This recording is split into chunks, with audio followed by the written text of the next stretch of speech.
Sinopsis Big Mouth episode 15 yang akan kita bahas kali ini. Episode kali ini dimulai dengan Gong Ji-hoon, Joo-hee, Choi Do-ha, dan yang lainnya telah berada di suatu ruangan, menunggu untuk mendengarkan isi surat wasiat Pak Ketua Kang oleh pengacara. Sebelumnya, Gong Ji-hoon sangat percaya diri karena dia sudah mengetahui bahwa warisan itu dibagi sama rata oleh pengacara Pak Ketua. Tetapi ternyata sudah ada pengacara baru yang akan membacakannya. Di situ sebagian aset diberikan kepada Joo-hee dan sebagiannya lagi kepada Choi Do-ha. Seketika Gong Ji-hoon pun marah dan tidak terima akan isi surat yang dianggapnya tidak masuk akal itu. Sementara itu, Chang-ho, Mi-ho, dan rekannya sedang menonton video yang disembunyikan di ruangan tersebut. Karena sebelum rapat berlangsung, orang suruhan Chang-ho telah memasang kamera tersembunyi di ruangan tersebut. Pantas saja hasil dari isi surat wasiat itu memang benar.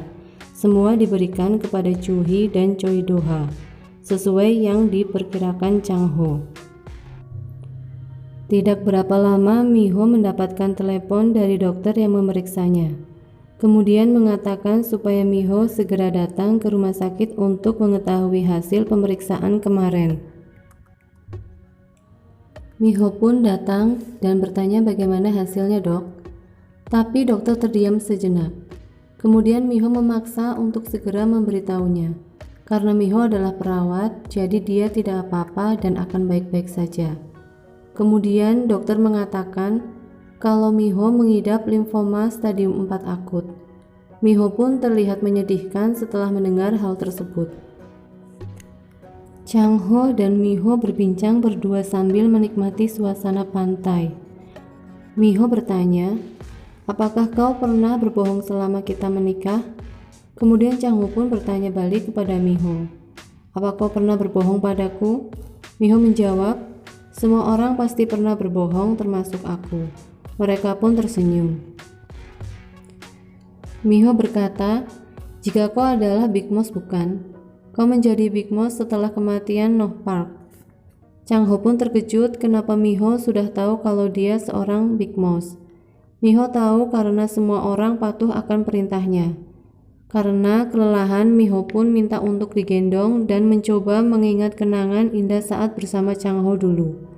Rupanya kenangan yang paling membahagiakan untuk mereka adalah saat membuka kantor pertama kali, dan nama Chang-ho tertera jelas dipasang. Di tempat lain, Gong Ji-hoon masuk ke ruang rapat yang diadakan oleh Do-ha. Dia sangat marah dan mulai berteriak. Terlebih lagi rekannya yang biasa mendukungnya sekarang berpihak pada Do-ha. Padahal Gong Ji-hoon sudah mengatakan kalau dia bukanlah Choi Do-ha asli. Tetapi semua tidak menghiraukan karena semua aset dan saham ada di dalam kekuasaan Choi Do-ha dan Joo-hee. Gong Ji-hoon yang mengatakan kalau Do-ha hanya memanfaatkannya, tetapi Joo-hee tetap membela suaminya. Malahan Joo-hee telah memecat Gong Ji-hoon dari perusahaannya. Gong Ji-hoon pun kecewa, marah dan putus asa dengan keadaan yang dihadapinya saat ini.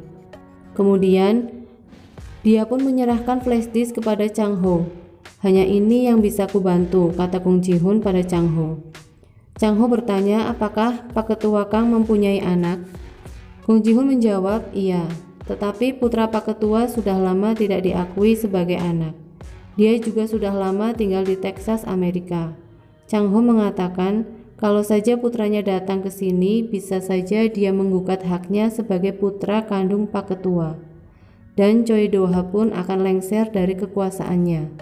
Setelah mendengar itu, Gong Ji-hoon langsung kembali bersemangat lagi.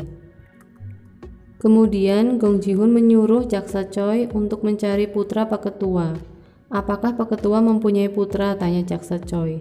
"Ya, tapi dia adalah psikopat yang banyak membunuh orang," jawab Gong Ji-hoon. "Kenapa tidak dipenjara kalau memang dia membunuh?" "Karena ada orang yang dikambing hitamkan untuk menggantikannya di penjara," kata Ji-hoon. Mi-ho melihat ayahnya yang sedang tidur di sofa dan kemudian mendekat untuk mengambil foto, karena dia merasa harus mempunyai kenangan sebelum dia meninggal. Tapi tidak lama terdengar panggilan telepon berdering miliknya. Ternyata itu dari rumah sakit tempat pasien narapidana yang sedang sekarat ingin bertemu dengannya. Miho bergegas ke rumah sakit tersebut. Di sana pasien yang sekarat itu menanyakan keadaan ibunya. Miho menjawab kalau ibunya sudah sehat karena sudah operasi sumsum tulang belakang. Pasien itu pun tersenyum dan mengatakan terima kasih pada Miho sebelum akhirnya meninggal dunia. Saudari perempuan menangis melihat kakaknya telah meninggal dan menemui Miho.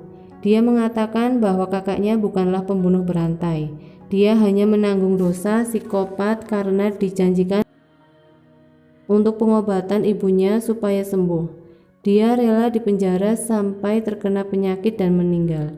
Miho bertanya siapa psikopat itu. Dia pun menjawab tidak tahu. Miho menemui Chang Ho dengan membawa banyak makanan dan mulai menyuapinya. Miho mengatakan bahwa sesibuk apapun kamu, mari selalu bersama. Dia ingin selalu di dekat Chang Ho karena merasa umurnya tidak akan lama lagi. Miho pun terlihat sangat sedih. Di tempat lain, Choi Do-ha telah merencanakan sesuatu untuk menjatuhkan Chang Ho. Ingin Chang Ho mundur dari pencalonan wali kota.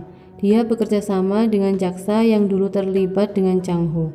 Setelah itu, media pun dengan cepat mempublikasikan rumor tentang Chang Ho. Gong Ji-hoon mengatakan kepada Chang Ho itu adalah perbuatan Do-ha. Dulu dia juga melakukan kampanye hitam untuk menjadi wali kota. Oke guys, ini adalah sinopsis untuk Big Mouth episode 15. Jangan lupa untuk subscribe channel ini. Bye bye.